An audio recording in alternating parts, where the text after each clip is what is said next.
Sports, sports, sports, sports, sports, sports, sports, sports.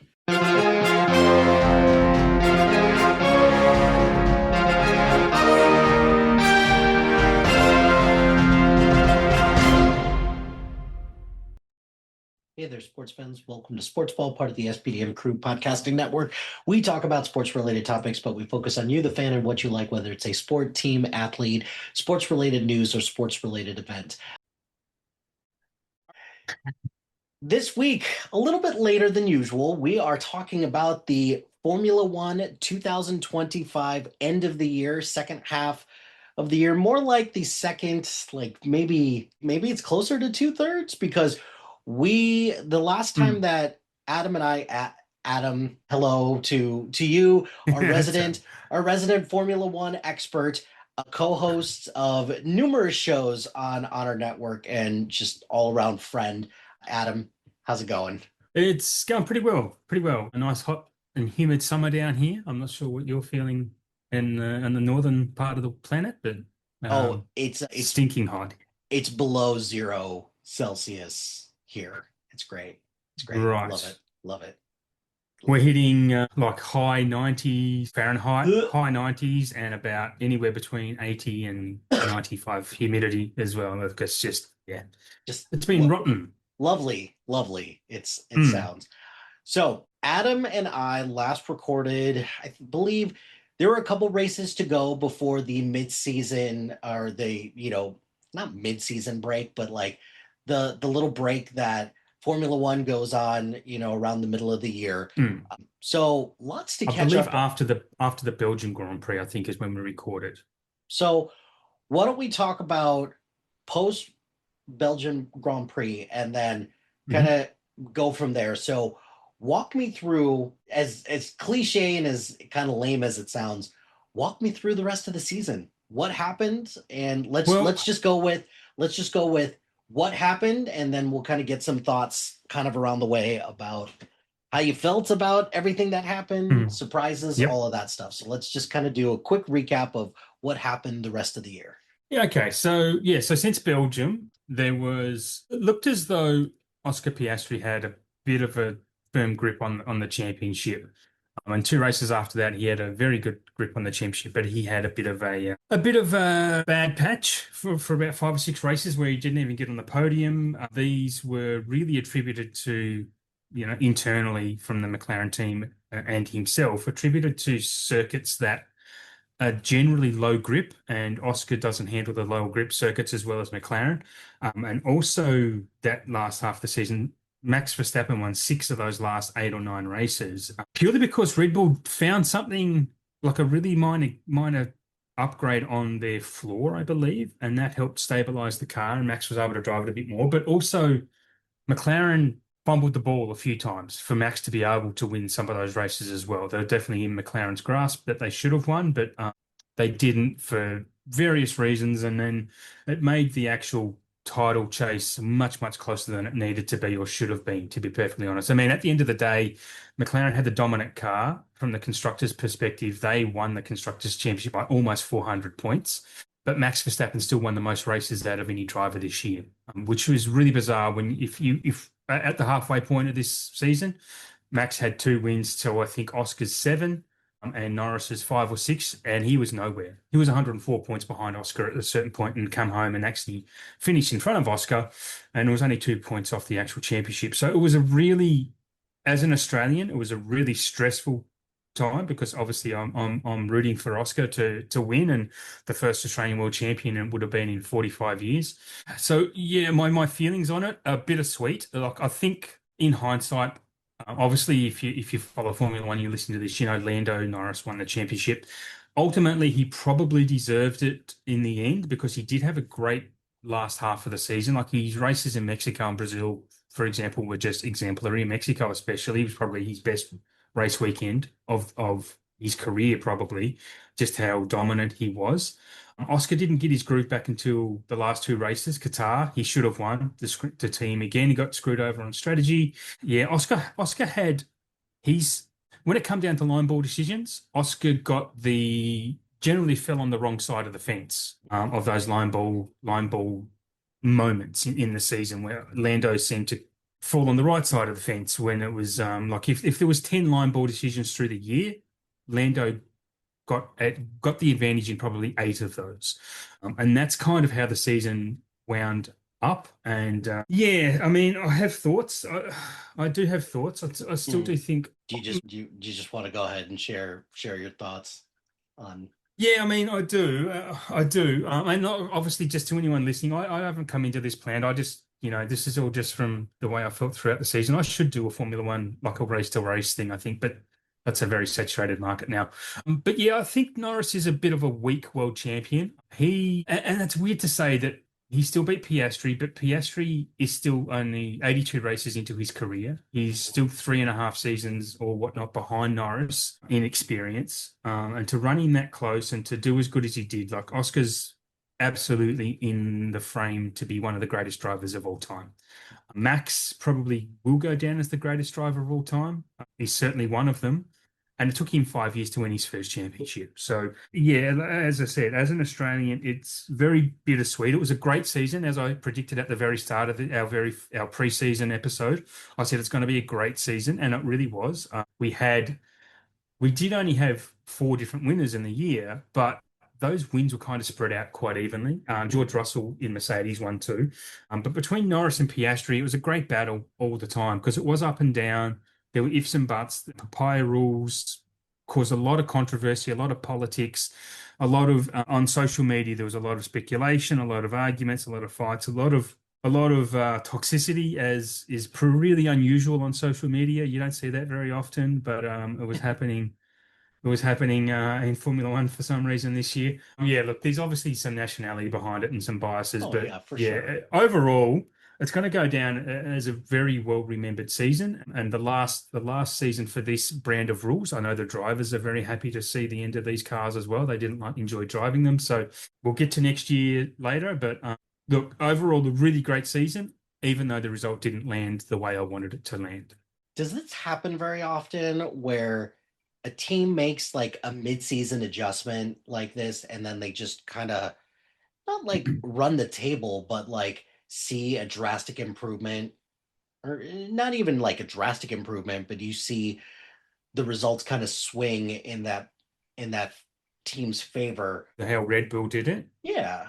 Well, it's not that common, but the most recent before this year, the most recent example was actually McLaren in 2023. Mm-hmm. They started the year, they were probably the second slowest, the 9th fastest team out of 10. And then all of a sudden through that year, in the middle of the year, they did some massive upgrades and they were starting to get podiums. And then 2024, they started getting wins. And then, so they gained whatever they did to their car, they obviously hired the right people. So, I mean, it's not all that common to see such a dramatic shift in momentum, but it's I think Red Bull did it. Red Bull continued to develop their 2025 car where McLaren haven't developed the 25 car. I think they stopped really early on, like probably by Canada, even before that in Spain. So really the first third of the season, they just went, we're dominant. We've got a great car. We don't need to do it. We've got new regulations in 2026. They just devoted all of their wind tunnel time and design time to next year's car. So I think that's why it allowed some other teams to catch up as well. Like at certain circuits, Mercedes were better than McLaren. McLaren were back in the mix. Azerbaijan in Baku was a really good example of that, where even the Williams was faster than McLaren because they just developed a little bit more, developed certain aspects of the car. A lot of it's track specific and blah, blah, blah. But I mean, typically teams will bring upgrades to every race of the year or at least every couple of races, just depending, again, it's track specific sometimes. So you normally see it does get to, normally you'll see a team develop between maybe 2 to 7/10 of a second quicker from race 1 to race 24 by the end of the year, they might be. But again, that goes incrementally. So all teams gain that advantage at different points of the season. And it just, I don't know, it doesn't normally see such a bigger shift where someone finds this magic bullet and it just makes them 4/10 faster than everyone all of a sudden. It's not really the way, especially at the end of a formula cycle, as 2025 was. 2026 and 27, we might see something different in that because someone's going to come out of the gate and just be dominant, at least 1 or 2 teams. There's already rumors about next year, which we'll get to later, about engines. So it looks like one or two teams might be on top of a loophole of the engine, and other teams might lag behind. But those teams will have to redevelop their engine to fill that loophole, because I don't know that the FIA will ban it. So it's I can explain that a bit later, but we'll cover off in this season a bit more first. Any highlights in terms of, you know, your favorite races, favorite moments from the second half of the year, and then we'll get to kind of like disappointments, surprises, kind of, you know, go from there. But any big highlights from the second half of the year that you want to point out? Nothing sticks in my mind as in great races. I mean, the racing in general has been really good, but again, because of this development cycle, the cars were finding it very much harder to overtake each other again by the end of it, because they'd figured out the aerodynamic side of it, and other cars just weren't able to stay close and overtake. So the racing wasn't primo. I think honestly, the race in Austin was probably a really big highlight. That was a really great race that was won by Max. It was a really interesting weekend, being a sprint weekend as well. There was a bit of toing and froing, speed difference. Like McLaren was probably quicker, but again, Max got himself in front because of qualifying, and he is just incredibly quick. But nothing is standing out as in a massive highlight. I mean, there's always races that I enjoy watching. Singapore, I love watching. I love watching those tight, twisty street circuits. And that Singapore was a great race. We did see Carlos Sainz get a podium there. Some really uplifting results with some drivers. I'm just looking through my spreadsheet now to see what stands out. Brazil again was another pretty decent weekend to watch it was a bit of a mixed weather weekend. Had a sprint race as well. Kimi Antonelli did very well. Had a second place finish. Nothing much, honestly, other than that. Well, let's get to kind of some of your, you know, end of the year, you know, biggest surprises, biggest disappointments. You know, if you could crown an overall, like, I don't want to say like winners and losers or anything like that, because, you know, as long as everyone's competing hard, right? Isn't that far more valuable to you as opposed to, you know, saying like who completely tanked the season? But I'd love to hear some of your thoughts about, you know, some big surprises this year and some, you know, some disappointments. Some of the answers might be the same for those. So my biggest surprise was Oscar Piastri, because the fact that he came out, he won 7 of the first 14 races, and he was just looked like he was going to cruise to a championship in his third year. He was driving beautifully, but then he's also my biggest disappointment, because he did have it in the bag. And well, look, it's never in the bag, but he should have cruised to victory, to World Championship pretty comfortably, considering the form he was on. There's a lot of conspiracy that McLaren was sabotaging him. I just do not buy into that. I think that's complete fallacy. There's no way on the planet they did that. I think it was proven plenty of times. But yeah, again, he's my highlight and also my disappointment, because as an Australian, he didn't win the championship. But also a highlight because of the potential that this kid has, the way he's matching the best of the best who have so much more experience than him. I think Oscar is clearly a superstar, and I think he could become a megastar. He could be a multiple world champion for sure if he's in the right car at the right time. Lowlights, Alpine. I think we discussed this. Alpine finished last in the championship, and I think a lot of that is to do with their management, the way they run the team. Their unceremonious dumping of Jack Doohan for Franco Colapinto, who did a worse job than Doohan was doing.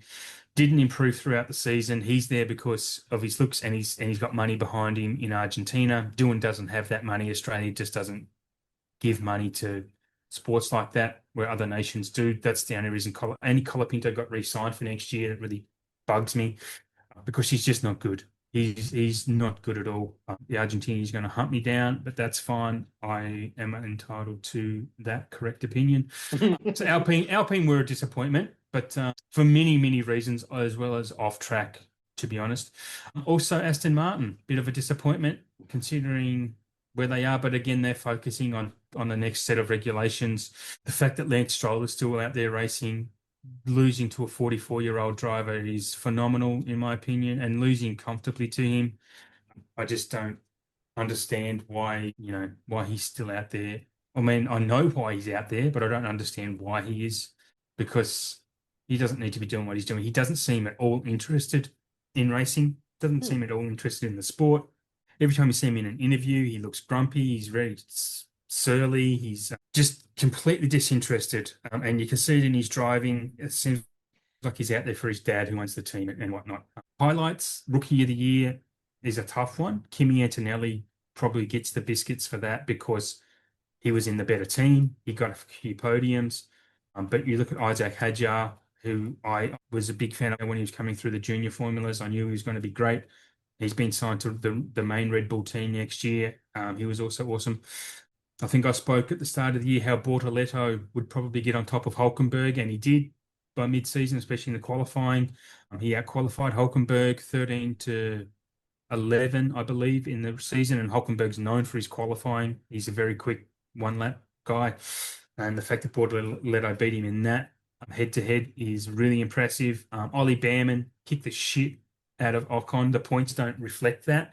The end of year points was 41 to 38 in favour of Behrman. But Ocon is he's a race winner, Ocon, and a junior Formula winner. Ollie Behrman showed him up, and he'll be racing for Ferrari in a couple of years if all things work out for him. Liam Lawson, another disappointment, but also expected from me. I think I mentioned earlier on one of our other shows, I'm not a big fan of Liam Lawson. I think he's considerably overrated. Was really disappointed that Yuki Tsunoda has been dumped from the Red Bull family. He's still staying on as reserve driver, but he's not a race driver anymore. That's a bit sad because Tsunoda is very impressive. I'm just looking through my list here. Hamilton, massively disappointing. Really not gelling with his Ferrari team. You can hear it in the radio communications. The way Hamilton conducted himself in post-race interviews or post-qualifying interviews, he was really downhearted. He seems completely unmotivated. He's not fitting into that culture at Ferrari, it feels like. I'm hoping 2026 that a new car shows a different story because Hamilton is a GOAT. He's on the Mount Rushmore of Formula One drivers for sure. It's going to be really interesting in 2026 to see how he goes against Leclerc. And looking through the list of everyone else, Carlos Sainz, it is Sainz, up against Albon. Albon is a very accomplished, very quick driver. And Carlos is probably the most underrated driver in the field. It took him quite a while to get used to this Williams car, but once he did, he started kicking Albon's ass. Like he got the 2 podiums for Williams this year. Albon kind of fell off where Carlos was just picking up the pace and just beating him over and over. And I think it's only a good thing for Carlos to be in that team at the moment because he could probably write his own ticket if 2026 goes right for him and he might be able to position himself into a race-winning team again. Fingers crossed for him because I'm a big fan of Carlos and always have been. I mean, he was the only one that's ever really matched Verstappen, apart from him and Ricciardo. But when they were juniors together, first-year drivers at Toro Rosso, Sainz and Verstappen were quite evenly matched. So, yeah, that's highlights from teams. That's the driver highlights and lowlights. Highlights from teams. I mentioned Alpine, terrible. McLaren just dominated the Constructors' Championship. Mercedes plugged along and filled in a gap. They finished second, but they seemed to outperform their actual car. Yeah, they did better than expected. Red Bull, again, pretty much only a one-driver team, and that's all Max. Ferrari, extremely disappointing.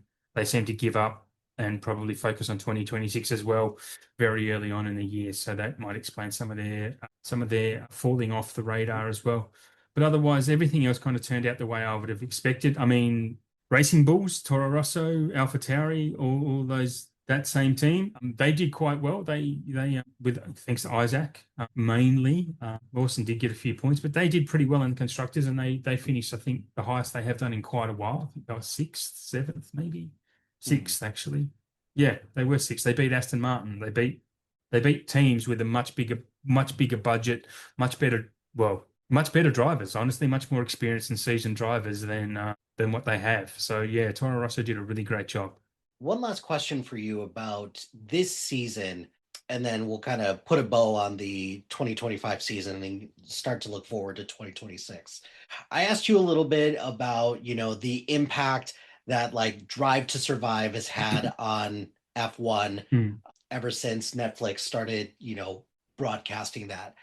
Do you see a similar bump now that this Brad Pitt movie has been released? Do you see more eyeballs generally on F1 now, but or it's I about the don't know same. if I see. I don't know if I see the stats for that, but I have seen the discourse from people who have watched the movie because obviously, I mean, my life revolves around movies and Formula One, so I see. So this was the best of both worlds This for me. this is So I, the crossroad right there. yeah, yeah. So seeing people comment on it on socials and in the forums that I'm in that really liked the movie and I love that they loved it. It says a lot about they. I think they did the perfect job for that movie, as in what they created for people who don't necessarily follow the sport, like Mhm. me, as hardcore as I do. If people want to see my reviews on Letterboxd, I've seen it twice. You can see my reviews at Curb Rider on Letterboxd, and as a Formula One fan, you hopefully would understand my point of view of it. I loved what it did to showcase the sport, but it also despised a lot of things that they did that just basically made a mockery of the sport as well. Because especially with the rules and the way races turned out, I mean, it's Hollywood drama, so I'm gonna have that issue. So, Yeah, for um, sure. but from a spectacle, I was watching a movie in the cinema this year. I did get to see this in the cinema as well. It's impressive. Like it's a really beautifully shot film. It really shows what the sport is capable of and what these drivers actually go through, the speed of it, the closeness, the beauty of it, the technical aspects of it, The risk, I don't know, everything. just everything. Like they really touched a lot of great bases. They just kind of ruined it a little bit with some of the characters, I think. Oh yeah, yeah. Well, let's put a bow on the 2025 season and let's Let's do that. look ahead to 2026. So you mentioned some rules changes when it comes Hmm. to engine makeup. So kind of walk us through what's going to be happening next year with 2026 and some of the changes that are Yeah. coming about. Well, completely different formula. So the cars are smaller. They're going to be 10 centimeters narrower, about half a meter shorter. They're going to have slightly smaller tires. They're going to weigh 30 kilos less. They're going to rely 50% on internal combustion engine energy and 50% battery, as in kinetic energy. They got rid of the MG, which was the heat sink battery, because it's complicated, expensive, and heavy. It wasn't doing anything for the team, so it's all to kinetic energy. They're using purely synthetic fuels for the first time, no actual carbon fuels, Hmm. nothing coming from the earth. As far as I'm aware, I don't know what these synthetic fuels are made of, whether it's better for the environment or not, to be perfectly honest, but that's more sustainable, what they're doing. And yeah, there's a look.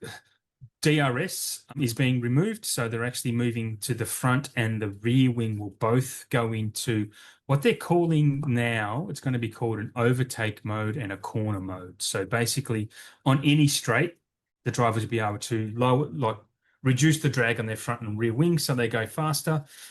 They do foresee some issues with the engines becoming, especially at the end of a very long straight, that these engines will actually be slowing down or the drivers will have to slow down to create battery energy for the Mhm. rest of the lap. So it's going to be a really interesting first half of 2026. Yeah, it's a completely new formula altogether. So it's going to be mega interesting to see who comes out on top. At the moment, there's rumors, I guess they're pretty well founded rumors, that Mercedes and Red Bull slash Ford have come up with a loophole in the engine regs where at ambient temperature, there had to be a ratio within the piston of a 16:1 with the fuel burn. I don't fully understand it. But at heat, when they're heated up, apparently Mercedes and Ford have found a loophole where they can create an 18:1 compression ratio, which obviously gives them an extra 15 or 20 horsepower, which can mean 3/10 a lap. So now there's debate going on whether or not the FIA close that loophole, which is going to ruin those two teams, or they allow it to go ahead, and the other teams without those engines are going to be ruined, and they have to play catch up and recreate the software or something within their engines to do the same thing. Basically, none of that's become out as official, but it's come from very good sources that that's what's happening. So which way do you think it's going to go? Do you think they're going to close the loophole, or do you think they're just going to be like, let them race and then let I everyone just th figure it out? Precedent says that they'll just say let them race. I mean, the rules are there. They might close off the loophole for 2027, for example, and for 2026, they say Sorry, guys, we missed it. If you missed it, so did we. 2009 was a really big example of that when they created this new set of aerodynamic rules. And Braun, who I don't know if you've heard about Braun, but there's a documentary on Disney Plus / Hulu that Keanu Reeves talks about with the Braun basically came in for one season. They were purchased from Honda. Honda pulled out of the sport during the global financial crisis. The team principal brought the team, named it after himself, and they had created what they called a double diffuser, which basically means at the back and underneath the car, there was basically an extra wing that gave them extra downforce on the back of the car, which is a massive, massive advantage. And that team, first and only year in the championship, won the drivers and the constructors. Did they win the constructors? Doesn't matter. They won the drivers' championship because of that, and other teams had to catch up, but they were complaining, well, blah blah blah, we didn't do this. That's not, it was a loophole that they exploited. They got away with it. A few other teams had to catch up, and they did, certainly by mid-season. So that was the precedent with the FIA. It's just they've found the loophole, we have to let it go. I reckon they will do that with these engines as well. It's going to be up to other teams to catch up. They might allow some type of dispensation where they allow those other teams extra dyno time, because the way they develop the engines is cost restricted as well. So they reduce the amount of hours they can spend on a dyno and this and that. But they might open that up for those teams who didn't catch the loophole, maybe in the interest of fairness. I don't know. And there's a lot. We might have answers by the time we do our preseason chat for next year. But at the moment, yeah, and in reality, these cars are actually going to be testing by the end of January. So we've got less like 3 or 4 weeks away before these cars are out on track doing some testing. Which is going to be fascinating. Wow. So other than, the everything with the cars, any other storylines that you're looking forward to, or any driver movement, or any upcoming rookies that you're looking forward to? Anything else that you're looking forward to during the off season? During the off season, just to see what the testing results are, even though testing doesn't give you a great insight to what's going to happen once they get to the track. It's at least a baseline. It is a baseline. It's something to go off of. It provides a ballpark. It provides some level of interest, especially with new regs. I'm really interested to see what the new cars look like as well, because I've only seen mock-ups of what the FIA standards are. So it's going to be interesting to see some interpretations of what they can and can't do, especially around the barge boards and the side pods. And now the cars, rather than they're really focusing on making the cars have in-wash of the aerodynamics, so the air doesn't. I'll explain outwash and in-wash as quick and easy as I can. So basically, what the cars have been doing for, I don't know, but for as long as I can remember, aerodynamics just try and get the air out of the car. So they push the air outside of the car, and what that does is obviously follows down the sides and the back of the car, and that's what makes it hard for the other cars behind them to follow and basically overtake, because that outwash disrupts their air, creates a lot more turbulence. Now they're changing it so body pieces and the air has to really flow inwards and underneath the car, basically, to create a lot of downforce. And what that does is clean up the air for the cars following behind. So they should be able to follow closer. So I'm looking forward to that side of it. To answer one of the other questions as far as rookies go, there's only one other rookie in the field next year, and that's Arvid Lindblad. He's moving into the Red Bull Junior team, the Racing Bulls, to partner with Liam Lawson, because Hadjar got promoted.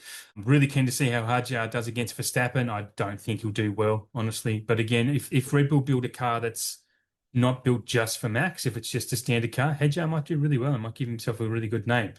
Really keen to see what happens with McLaren next year, obviously, because they have dominated pretty much the last 2 years. Be interesting to see if they've built something good for 2026. They should have, considering they stopped developing 2025 so early. Oh, also, should not let this pass, that there's a new team next year, Cadillac. Cadillac are joining. Are you aware of that? No idea. Okay. Cool. So Cadillac have started a team. There's a lot of politics and history around that as well, which mainly revolves around the Andretti family. But they have come to an agreement. There's like a lot of, what do you call them, hedge fund guys and investment guys that just have now developed the Cadillac brand. But Cadillac are going to be using Ferrari engines, because the whole point of getting a new team is they wanted a team to start building their own engines. And Cadillac are like, well, we're not going to be able to do that straight away. Can we give us a couple of years? So Cadillac are supposed to be running their own engine from 2028. It's probably really unlikely, to be honest. But they've got their team in there. They've got a property with Sergio Perez and Valtteri Bottas will be their racing drivers. Who, if you follow Formula One, you probably listen to this because you are a Formula One fan. But they are both very experienced, both multiple race winners. So they're really two really good drivers for Cadillac to pick up early on in their development. So those guys can tell them what a car shouldn't feel like, to be honest. So 11 teams on the grid next year. Really keen to see how Cadillac do. Really keen to see how Aston Martin do, especially because they have now signed Adrian Newey, who is like probably the greatest Formula One car designer of all time. Well, he is statistically, that's for sure. So Aston Martin will be really interesting. They have the Honda engine by themselves. There's a lot to look out for. There's really a lot. I'm really keen to see how Ferrari do, to be honest, because they will have the Italians screaming out for their blood if they don't get the results that they think they should be getting, and probably rightly so. I mean, Ferrari is Italy, and they certainly make it known. They put a lot of pressure on their guys in the media.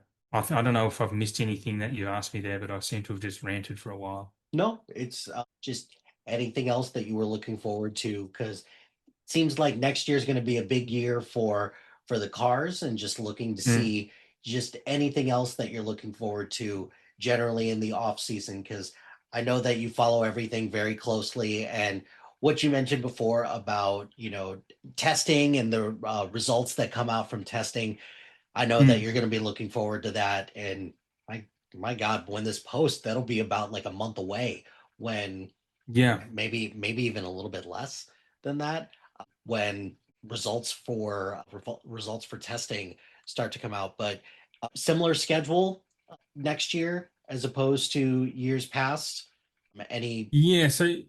So it is similar. So it's 24 races. Australia starts it again on the 16th of March. So Australia, China, Japan, the first 3 races. And then we move back to the Middle East because Ramadan will be finished and they can race there again. But yeah, 24 races, no new circuits. Although, actually, I tell a lie, Madrid is supposed to be having a race next year. And I don't know. I'm just looking for that on the calendar because Spain is there. Because it's supposed to be a Spanish Grand Prix and a Madrid Grand Prix, but I don't know that that's going to happen because the circuit is being built from scratch around city streets of Madrid, and I don't know that it's on track to do that. So yeah, that'll be interesting to see if that happens as well, to be perfectly honest. But otherwise, nothing else springs to mind other than the fact that we've got a whole new set of cars. I want to see how that all... I'm just going to look at the calendar on the official website too, actually. But yeah, just really keen to see the pecking order of these new cars. Like it's sooner rather than later, actually, would be great. So comparing, like, I guess one thing just to kind of get a little bit of comparison, has this kind of been one of the bigger seasons for car changes? Since you mentioned the 2009 season where there was, loopholes that were, kind of being done with aerodynamics, but I'm kind of curious, is this kind of like this is going to be a bigger deal for those who are more invested in the cars themselves as opposed to just purely looking out for races, results, different things like that? Is this going to be like a bigger year compared to other years where they've made like incremental changes?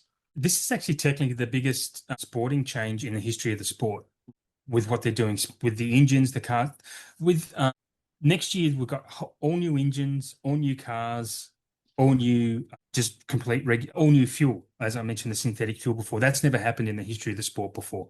And then we've got all these new movable aerodynamic devices as well. Never had that before. We used to have, strangely enough, in 2009 was the last time, a movable front wing that could adjust the flap up and down on the front wing as they were racing. They removed that, then DRS got introduced a few years later.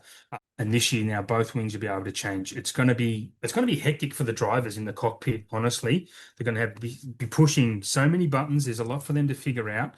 And when I said that they test in January, that is a closed test. We're never going to hear the results about that. The public tests are basically, they'll be at Bahrain in February. So two 3-day tests there on top of the private 3-day test, I think, or 6-day test actually, maybe for the teams. So I lost my train of thought, sorry, but I think that's going to be really, really fascinating. All of this to say that next year's Formula One season is shaping up to be really filled with a lot of new things to look forward to. New team, Yes.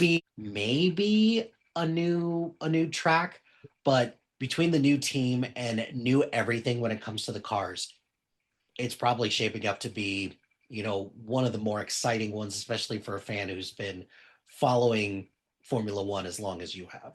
Yeah, look, I always love new regs, but the problem with new regs comes a completely unstructured pecking order, completely unpredictable. That's what's exciting about it. Could be Williams could come out and just be the dominant team because they've got the Mercedes engine. They could build the best car. We just don't know.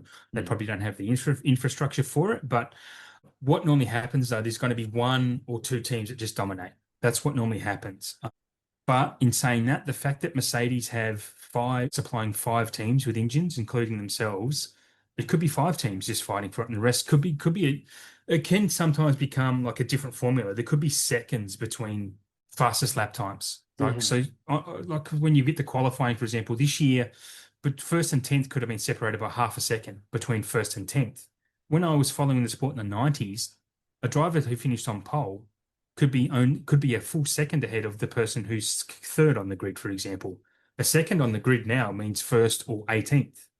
Could mean first and last. But next year, I think it's going to go back to those bigger gaps in qualifying and lap pace completely because someone will get it right. And then as things develop over the life of this formula, there's a law of diminishing returns. Other teams will catch up quicker than the other teams will be able to develop because there's a finiteness to the peak of these cars at certain points. So yeah, it's going to be a very fascinating game, that's for sure. Well, cool. I'll be looking forward to hearing from you about anything that has happened in the off season, and then as we do our annual season preview coming up February, into early March, we'll figure that out sometime soon. But Adam, I always appreciate talking to you about Formula One. Always appreciate talking to you, period. But is there anything that you'd like to plug, and where can the people find you if they want to ask you about movies or Formula One? If you want to talk to me about movies, I'm always available. I have an Instagram page, curbside_collections, which is also a podcast I host. It's purely about physical media. Also host a horror podcast. All of my podcasts, by the way, are on this network, SPDM Crew. I have a super fun, happy horror hour with my mate Mike from Beyond Horror. We just recently interviewed an Australian director about his film called Bunny, which was actually a really great film, and hopefully more eyeballs get to see that because I think it deserves a lot of eyeballs on it. So that was a great episode. And then also do a co-host, which I'm recording tonight with Shane and Luke, the Cinematic Wasteland with our History of Cinema podcast. Always have fun with those guys. And also I mentioned before Curb Rider on Letterboxd if you want to see my F1 reviews, because they're there twice. It's basically the same review because I didn't change my opinion on it at all. Gotta love that. Well, yes, Adam, it's unusual that I haven't changed it. So yeah, nice. Adam, always great talking to you about Formula One, and just looking forward to chatting with you more soon. No worries. Thanks for having me, and thanks for the chat. It's always fun, Mike. Love talking about Formula One, as you can probably tell. But that's going to do it for this episode of Sportsball. Be sure to like, rate, and subscribe to anything and everything SPDM Crew, wherever you get your podcast. Join us on social media on Facebook, Instagram, YouTube, LinkedIn, and Blue Sky at SPDM Crew. Check out our website at spdmcrew.com. Shout out to HiFlyer Creative Studios for making our awesome logo. Greatly appreciate their support. Check out the other shows on the SPDM Crew Podcasting Network. We've got a lot of great content. Really proud of the work that everyone's doing, so please check out the other shows on the SPDM Crew Network. And finally, if you've got a podcast idea or you're interested in being part of the SPDM Crew as a guest or collaborating, email us at spdmcrew@gmail.com. Until next time, pain heals, chicks dig scars, glory lasts forever.